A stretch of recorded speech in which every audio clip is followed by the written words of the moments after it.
Hello everyone, in this workshop I will introduce Tableau Desktop Advanced session. The outline here is doing the advanced table calculations, level of detail expressions, advanced chart types, advanced dashboard techniques and customization, and going through the homework that could be used for the training. In order to follow the workshop material, you need to download the Tableau Desktop software from this link and have the South Carolina COVID-19 data set extracted on October 26, 2020 downloaded from this link. Our website is called the sites.google.com, g.clemson.edu, VizLab Tableau Desktop Advanced, and I'm the Merdad Yousefi, Data Visualization Engineer at Clemson University Data Visualization Lab. And if you have any question regarding this workshop or any other workshop, if you want to request a customized data visualization workshop, please shoot me an email at yousefi@clemson.edu. So let's jump on the first section of this workshop. You can just download a workbook that could be used for reproducing all the visualization in this section from this link here. And we will go through the materials, but we are not going to go through all the details. So I will show you some of the visualization here, but we are not going to create them from the scratch. Table calculations rely on two types of fields, addressing and partitioning fields. The key to understanding table calcs is to know how these fields work. First, the partitioning fields define the scope. They break up the view into multiple partitions or subviews. The table calculation is then applied to the marks within each partition. Addressing fields define the direction. They define the direction that the calculation moves, for example, in calculating a running sum or computing the difference between values. How we define this in Tableau depends on our desired amount of control over the end result. Quick table calculation contain all dimensions in the level of detail, either for partitioning, scoping, or for addressing direction. Tableau identifies some dimensions as addressing and others as partitioning automatically. As a result of your selections, this can be altered with compute using however it is subject to the structure of the view. Add the table calculation. Table calculations can also be added using a table calculation from a measure context menu. This allows you to determine which dimensions are for addressing and which are for partitioning using a specific dimensions. Compute using. Select compute using from the measure context menu allows us to compute the table calculations based on the architecture of the table or on a particular field. Bear in mind that a change in the structure of the view will also change your results. Edit table calculation. Select Edit table calculation from the Measure Context menu to specifically define the fields partition and address in the view. Partitioning and addressing defined with specific dimensions will hold your results regardless of architectural changes in the view. With table calculations, you can calculate the percentage change from an arbitrary value. In this example, we will calculate the percentage of changes of COVID-19 cases with respect to a reference date that is chosen at June 1st, 2020.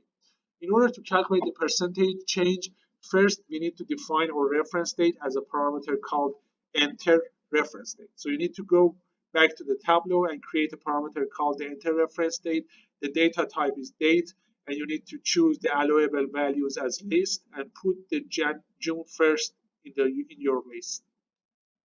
Furthermore, create a new calculated field which will return the summation of cases at closest point with respect to the reference date and null for all other days in our visualization. In this example, this is called sum cases close on reference date. Finally, we need to fix this single return value to 100% and all other values to be the percentage change of those. Create a new calculated field called percentage difference with the following calculations, which you can just find the formula here. Put this percentage change calculation on the row shelf. Finally, the visualization of percentage change of COVID-19 cases with respect to a reference date is shown here. You can just find how that would change your visualization. Now let's go back to the difference from calculation. In order to calculate the difference of data from a certain point, for example, previous one, you can just use difference from calculation. In fact, in this example, we want to calculate the daily changes of COVID-19 cases. As a result, define a new calculated field as daily cases. Some cases look up then some cases -1. So you can just find the difference from calculations here and then visualize that here, which is shown here. Now let's jump on using built-in table calculations. Instead of writing formulas, there is an easier way to calculate difference from or percentage difference from by adding table calculation.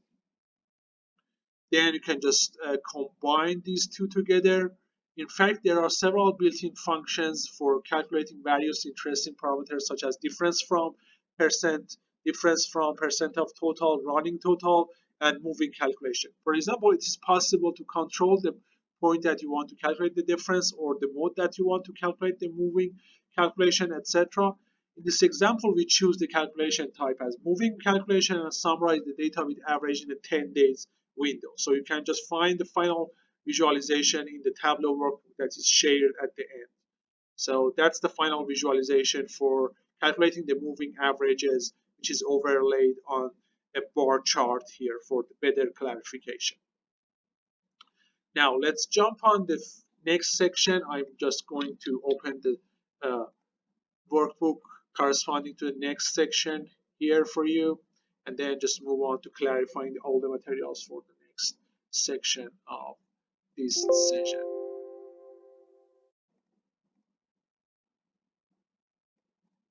That's for the part 2, and you can just find all the differences here. Let's jump on that to calculate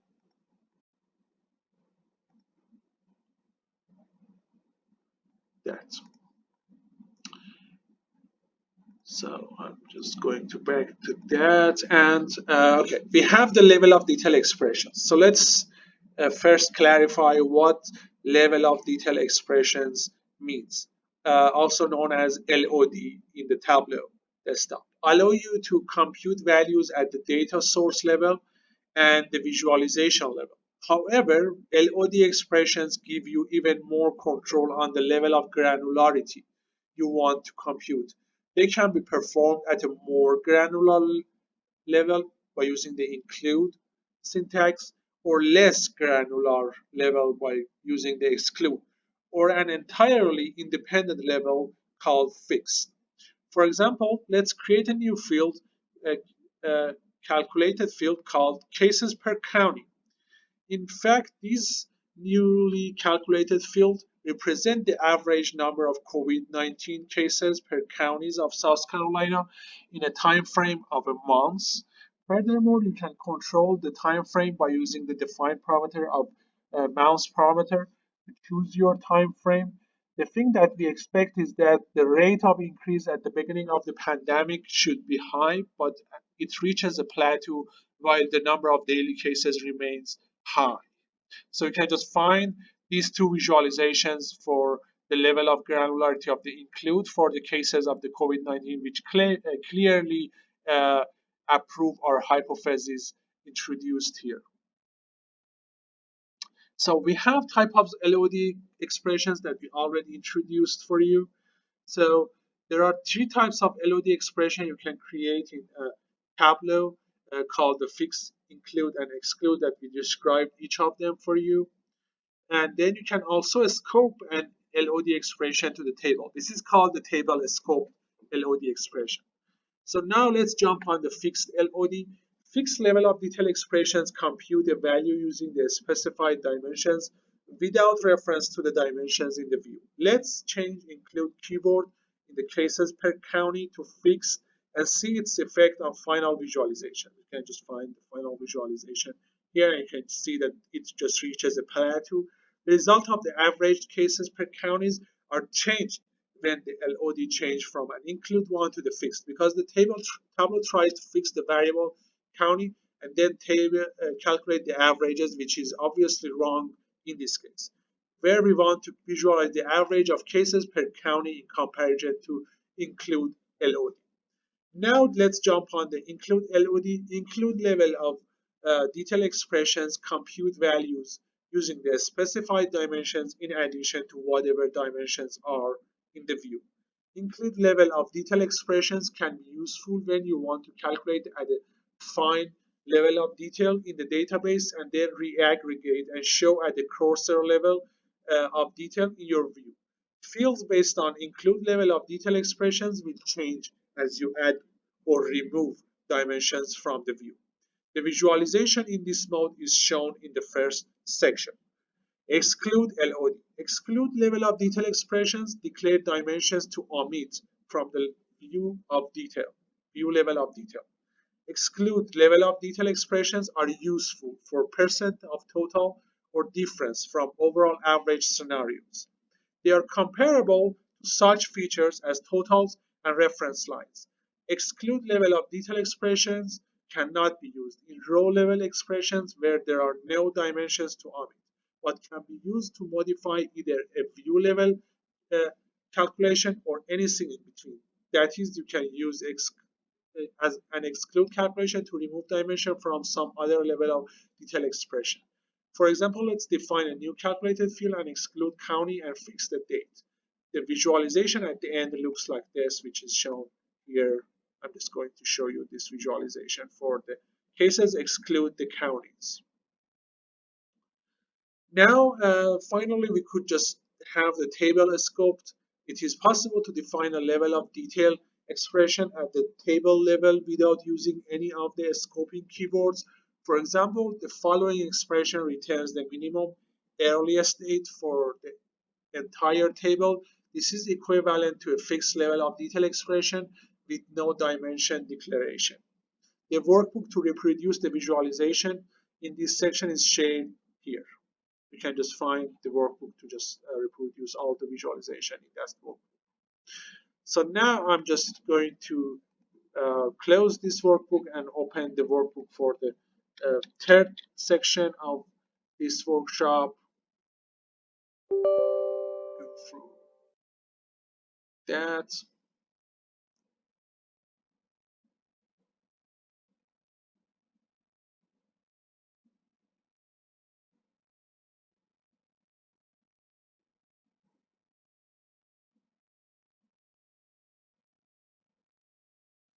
Now we are going to have the motion chart, advanced chart types.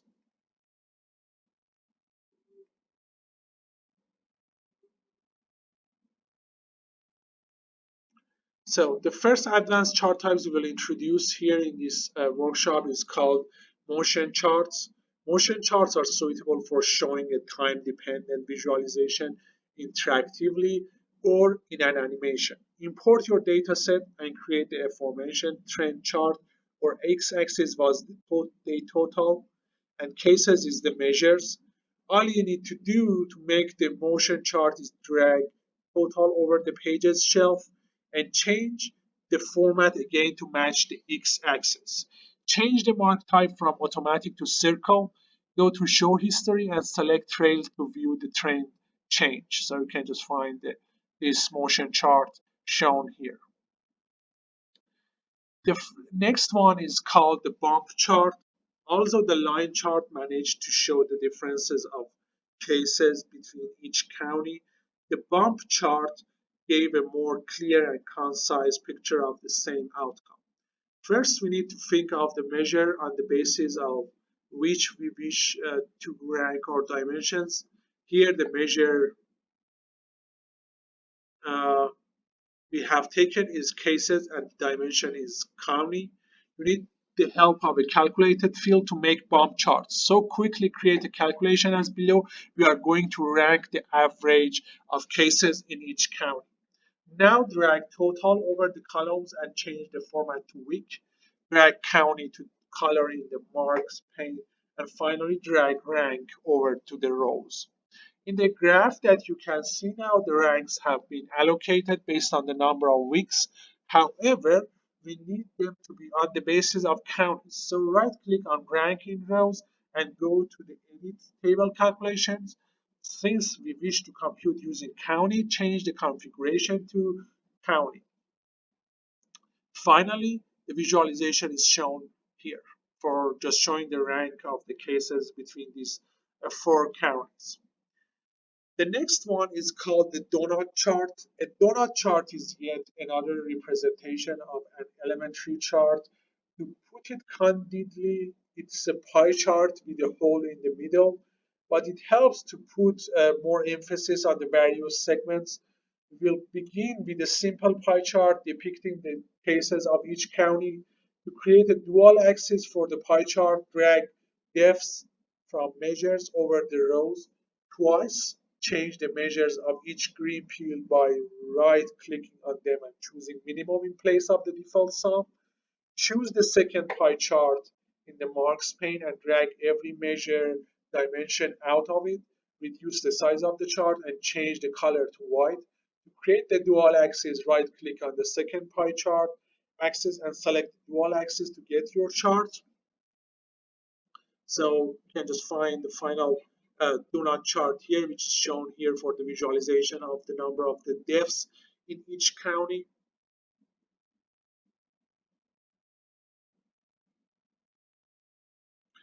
Now let's go back to the waterfall chart. A waterfall chart derives its name from its analogous orientation and flow. Here we have plotted the moving averages of the cases of COVID-19 over time. Waterfall charts are used to analyze the cumulative effect of a measure and see how it increases and decreases as a whole. To understand this better, let's visualize it. A waterfall chart is derivative of a line chart. Create a line chart by using date total aggregated by uh, weekly level and average cases. Create a calculated field and call it neg cases and put it in the markers as size and change its aggregation to median. Put cases in the markers as color.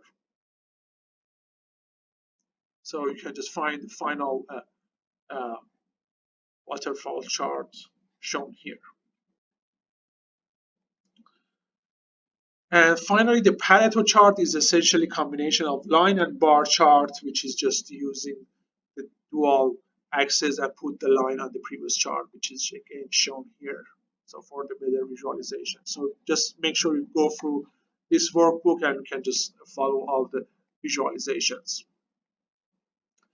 With that, I'm going to close this one and open the last workbook for this workshop.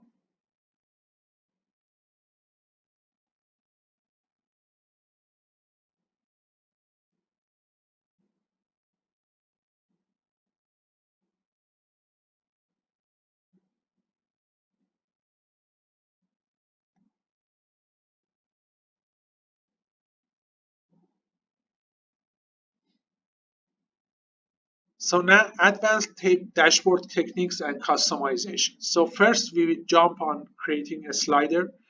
Creating a slider brings interactivity for the user to change a variable or field. In this example, we will create a slider to change the date range, but put date total into the filters and make sure you choose show filter and it's defined as a continuous filter. Furthermore, choose the exact date option. In fact, this slider helps to choose the dates from a range and interactively change the visualization. If this filter is chosen correctly, you should see it here. The final visualization by using the slider would look like this. So I'm going to go back here and show you that you can just use this slider here to customize your visualization. So make sure you go through that. The next one is creating button to navigate. So creating button gives access the user to navigate through different sheets or visualizations. In order to create a button for navigating, do to dashboard and choose navigate. Now click on the created button in order to change the parameters. For example, first you can give access to the button to navigate through one of the sheets that you created. Also, you can customize the name of the navigator or button as well as its font, its color, etc. And then you can just have that button which is shown here. You can just navigate through that and have that here. So that was for the last section. And also I have an example for the advanced dashboard that you can just see. You just use all of these advanced chart types, maps to customize a dashboard here, plus all the buttons. And that's the end dashboard that has all the customized features for you.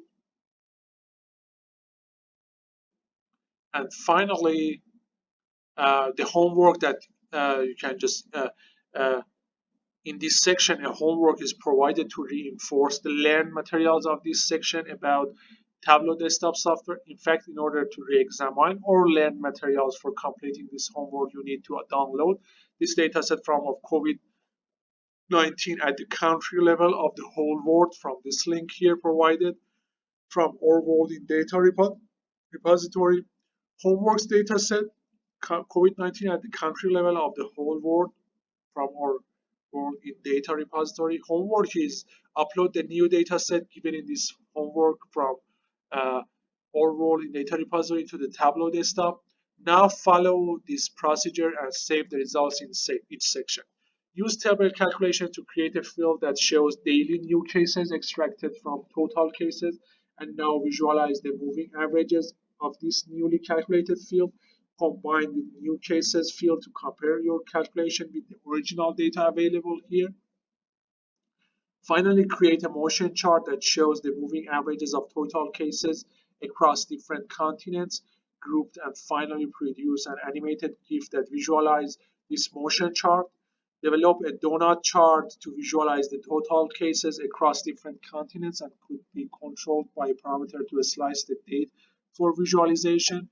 Create a slider that could be used to slice the date in the previous section for donut chart visualization. Develop an informative dashboard that could show the total cases, new cases, total deaths, new deaths interactively when we change the continent parameter and have a parameter to slice the date. Visualize the cases across the whole world in an interactive map within your dashboard. So that's the homework for this Tableau Advanced workshop. So that's the end of this workshop. I'm going to back to our menu and remind you all of the workshops that are available here in our website, sites.google.com, g.clemson.edu, VizLab Home. You can find all the dates, all the materials, and how to register and find any workshop. And if you have any question, feel free to shoot me an email in the yusufi@clemson.edu email. Thank you so much for your attention.